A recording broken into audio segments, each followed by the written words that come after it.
Halo teman-teman, selamat datang kembali di channel YouTube Richard Dermawan. Pada kesempatan hari ini kita akan membahas saham-saham yang ada di Indonesia secara khusus menggunakan pendekatan analisa teknikal. Yang pertama kita akan bahas tentang IHSG dulu, setelah itu kita akan bahas ada beberapa saham yang kiranya menarik untuk diperhatikan beberapa waktu ke depan. Untuk IHSG bisa kita lihat bersama hari ini ditutup mengalami koreksi sebesar 0,98%. Closingnya ada di area 7019 dan ada potensi untuk besok kembali melanjutkan penurunannya menuju ke area support yang ada di bawah di kisaran 6.900-an ya teman-teman. Seperti yang beberapa waktu lalu sempat tersentuh di 6.956. Jadi posisinya saat ini IHSG sebenarnya nggak kemana-mana, hanya sideways aja, ada di range resisten 7131 sampai area support kurang lebih di 6960. Jadi kalau besok IHSG kembali turun, ada potensi untuk retest lagi 6960, dan kalau naik ada potensi untuk retest lagi ke area resisten di kisaran 7100. Dan kalau kita lihat data di rti.co.id, memang dari opening IHSG terus mengalami penurunan. Hari ini transaksi tidak terlalu ramai, 12,7 triliun. Dan yang menarik adalah di pasar regional, asing net sell 1,1 T. Artinya asing jualan lumayan hari ini, yang menyebabkan IHSG tertekan dari awal sesi sampai akhir sesi. Silakan teman-teman perhatikan area support dan resisten dari IHSG. Siapa tahu bisa cicil-cicil untuk saham-saham yang berhubungan erat dengan IHSG. Saham pertama yang akan kita bahas hari ini adalah MPPA. MPPA hari ini ditutup mengalami kenaikan teman-teman sebesar 11,72%. Setelah beberapa hari yang lalu sempat sideways di area 144 ya teman-teman. Memang waktu itu setelah dia breakout 152, hitungannya false break, dan akhirnya kembali ke support di 133129 sebelum akhirnya dia sideways dan lanjut naik. Posisinya sekarang ada potensi untuk melanjutkan kenaikan ke area 191. Dan bisa kita lihat bahwa ketika dia false break, MPPA malah membuat sebuah pola baru, yaitu double bottom dengan neckline di kisaran area 162 ataupun high-nya ada di kisaran 160 ya teman-teman, ya kisaran 160-162. Jadi posisinya udah breakout dan ada potensi untuk melanjutkan kenaikan ke area yang jauh lebih tinggi. Harusnya target kenaikannya akan tetap menguji ke area resisten 191. Jadi kalau koreksi ke area 160, spare sampai 152 menjadi kesempatan untuk buy on weakness. Karena bisa kalian lihat juga ketika naik volumenya lumayan besar. Artinya kenaikan hari ini cukup didukung ya teman-teman. Setelah sebelumnya 2 hari ditutup dengan doji. Jadi ada potensi besok lanjut. Support 160-152 boleh coba untuk buy on weakness. Saham kedua yang akan kita bahas hari ini adalah MLPL. Saudaranya MPPA ya teman-teman. MLPL hari ini juga ditutup mengalami kenaikan 5,51%, kembali menunjukkan volumenya setelah sebelumnya mengalami koreksi yang menjebol area support. Supportnya kita tandain di 132-128. Posisinya sekarang ada potensi untuk melanjutkan kenaikannya menuju ke area resisten di 146. Kalau misalnya MLPL bisa breakout dari 146, baru kemungkinan akan mengkonfirmasi ataupun akan terkonfirmasi inverted head and shoulders dengan kenaikan sampai ke area 181. Jadi kalau koreksi kembali ke 132-128 bisa menjadi kesempatan untuk buy on weakness. Karena bisa kita lihat setiap kali jebol langsung balik ke atas, setiap kali jebol langsung balik ke atas lagi. Jadi target terdekat 146, supportnya 132-128. Target jangka menengahnya kalau bisa breakout 146 berpotensi menguji 181. Saham ketiga yang akan kita bahas hari ini adalah PANI. Saham PANI hari ini ditutup mengalami kenaikan 9,62% setelah sebelumnya sekitar seminggu ya teman-teman. Dari tanggal 7 sampai tanggal 11 sideways aja di area support yang sebelumnya adalah area resisten, dimana kita tandain supportnya di area 1025 sampai 970, dimana low pada tanggal 6 itu ada di area 990. Artinya sudah 5 hari bertahan di area supportnya, dan posisinya sekarang berpotensi menuju ke area resisten berikutnya di 1200. Dan yang menarik adalah teman-teman bisa kita lihat bahwa sebenarnya resistennya nggak bulat di 1200, tapi merupakan area dimana areanya bisa kita tarik dari 1130 sampai 1200. Maka bisa jadi ini adalah pola continuation daripada PANI, yaitu inverted head and shoulders. Ketika PANI bisa lanjut breakout dari 1200. Tentu kalau bisa breakout dari 1200, yang pertama dia akan menyelesaikan target dari double bottomnya yang ada di bawah. Baik itu double bottom ataupun cup and handle. Targetnya ke 1250. Dan kalau dia bisa breakout dari 1200, artinya ada potensi untuk lanjut naik, dimana potensi lanjut naiknya itu cukup lumayan, harusnya bisa lanjut naik sampai kisaran, kita letakkan di area breakout, semisal breakout harusnya bisa sampai 1500an ya teman-teman. Mungkin nggak akan garis lurus naik ke atas, tapi potensinya jelas terlihat. Ketika turun volumenya tipis, hampir nggak ada, dan ketika naik volumenya sudah mulai muncul kembali. Jadi silakan diperhatikan kalau mau buy on breakout di 1200, pastikan PANI breakout dengan volume dan closing di atas 1200. Saham berikutnya yang akan kita bahas hari ini adalah KEN. Saham KEN hari ini ditutup mengalami kenaikan 5,33%, salah satu saham yang pergerakannya sangat-sangat bagus. Ditambah hari ini kenaikannya dengan volume, bisa kita lihat bahwa ada pola bullish flag juga di sini, yang sudah berhasil di breakout pada tanggal 7 November ya teman-teman, atau minggu lalu. Bisa kita lihat ketika turun, volumenya cenderung menipis, lalu mulai breakout dan mulai muncul lagi volume besarnya sekarang. Resisten terdekat akan menguji area 845. Setelah itu berpotensi menguji area kisaran 900-an sebelum menyelesaikan target kenaikan ke 1100. Untuk area support terdekat ada di 785 sampai 750. Dan area support 2-nya ada di 670 sampai 650. Kalau kita masuk ke time frame yang lebih besar, sebenarnya KEN ini adalah salah satu saham yang sangat menarik. Karena dia belum lama IPO ya teman-teman, baru IPO di tahun 2020, dan bisa kita lihat bahwa ada pola cup and handle di sini.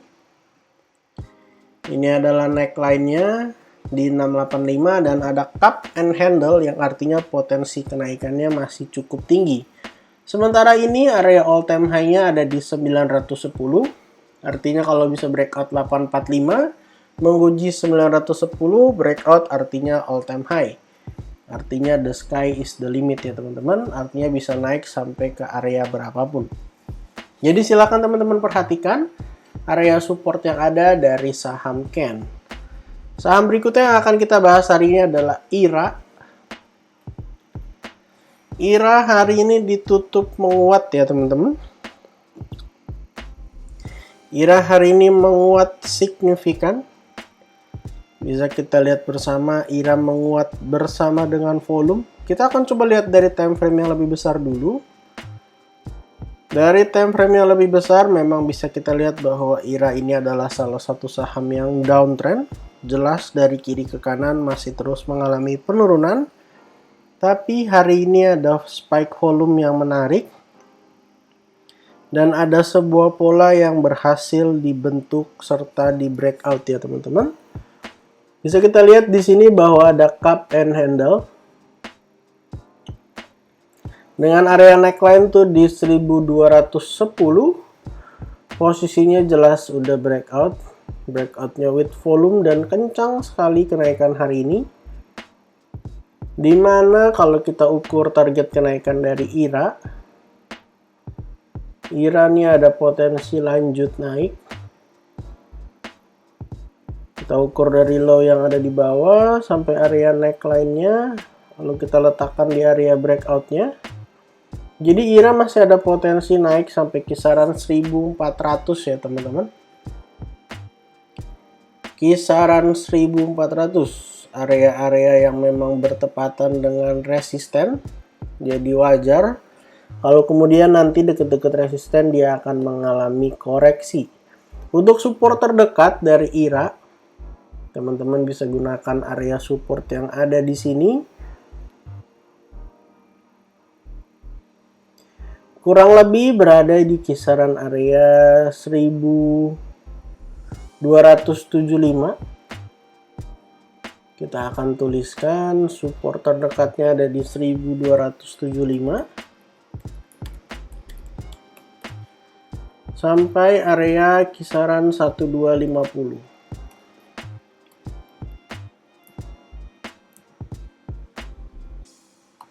Jadi ada area support di sini dan kalau ternyata jebol berpotensi untuk menuju ke area neckline-nya kurang lebih di area 1210. Jadi IRA harusnya kalau koreksi-koreksi dengan low volume bisa menjadi kesempatan untuk buy on weakness dengan target kenaikan ke 1415. Saham berikutnya yang akan kita bahas adalah saham dari sektor blue chip yaitu BBRI. BBRI hari ini ditutup melemah tipis sebesar 1,51%, masih belum berhasil untuk menjebol area resisten di 4690. BBRI ini memang progresnya masih sangat baik ya teman-teman, dan kita lihat memang ada cup and handle di sini. Tapi yang menarik adalah di handle-nya ini ada potensi malah bikin sebuah pola baru. Polanya apa? Di sini malah kalau kita lihat secara seksama malah bisa jadi BBRI membuat sebuah pola yaitu inverted head and shoulders. Setelah kemarin dia gagal breakout, bisa aja dia koreksi dulu.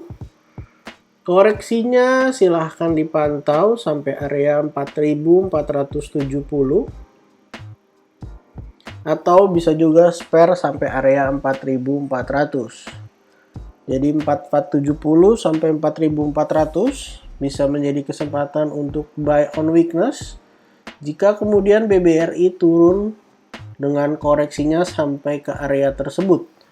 Apakah akan pasti turun ke area tersebut? Jawabannya adalah tidak, karena tidak ada yang bisa memastikan. Tapi kalau kita lihat dia gagal breakout, bisa kalian lihat bahwa seminggu terakhir atau tepatnya dari tanggal 1 November sudah gagal breakout. Jadi artinya sudah sekitar 10 harian mencoba breakout dan belum berhasil.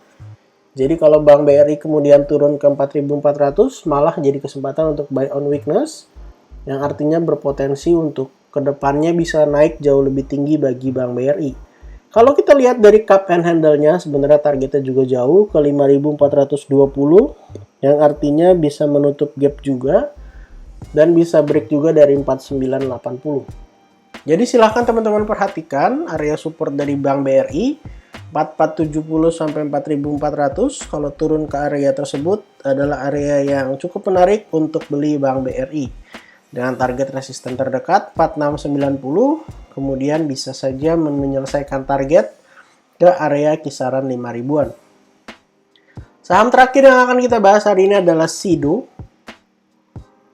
Sido adalah salah satu saham yang beberapa waktu lalu sempat turun secara signifikan.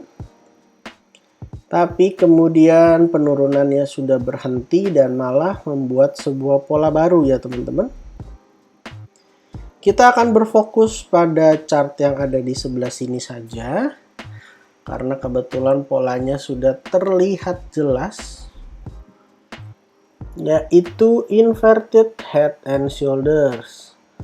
Neckline-nya ada di 755, sekarang posisinya sudah breakout. Kalau kita lihat gambarnya tuh kurang lebih kayak gini ya teman-teman. Ini adalah left shoulder, lalu ini adalah headnya. Headnya tuh low-nya ada di 630. Lalu yang di sebelah kanan ini adalah right shoulder-nya. Right-nya kebetulan turunnya hanya sampai 720 dan sudah langsung rebound.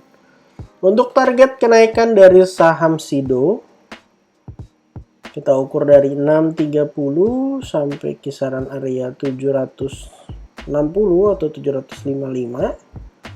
Lalu kita letakkan di area breakout-nya. Jadi SIDO malah berpotensi lanjut naik sampai 880. Apakah ada kepastian sampai sini? Jawabannya nggak ada. Tapi kalau dari target inverted head and shoulder saya berpotensi naik sampai ke area tersebut. Jadi kalau teman-teman mau buy on weakness, itu boleh buy dari area 755. Silahkan cicil sampai area 745.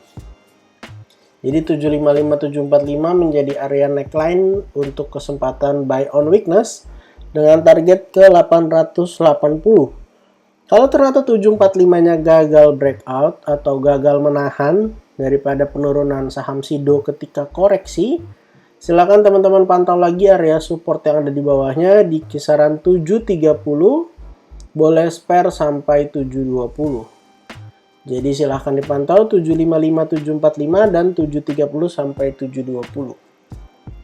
Jadi total pada kesempatan hari ini kita ada bahas 7 saham dan IHSG. Yang pertama MPPA, yang kedua MLPL, yang ketiga PANI, yang keempat KN, yang kelima IRA, yang keenam BBRI, yang ketujuh adalah SIDO. Disclaimer on untuk semua saham yang saya sebutkan pada kesempatan hari ini bukan ajakan menjual atau membeli, bukan juga rekomendasi. Silakan teman-teman lakukan analisa sendiri. Kalau ternyata tidak sesuai dengan analisa teman-teman, silahkan di skip dan cari saham lainnya. Jangan lupa untuk support channel ini dengan cara like, comment, share, dan subscribe. Jangan lupa untuk follow akun Instagram saya di @jurnalricharddarmawan. Terima kasih untuk teman-teman yang sudah menonton video ini sampai akhir. Sampai jumpa di video berikutnya.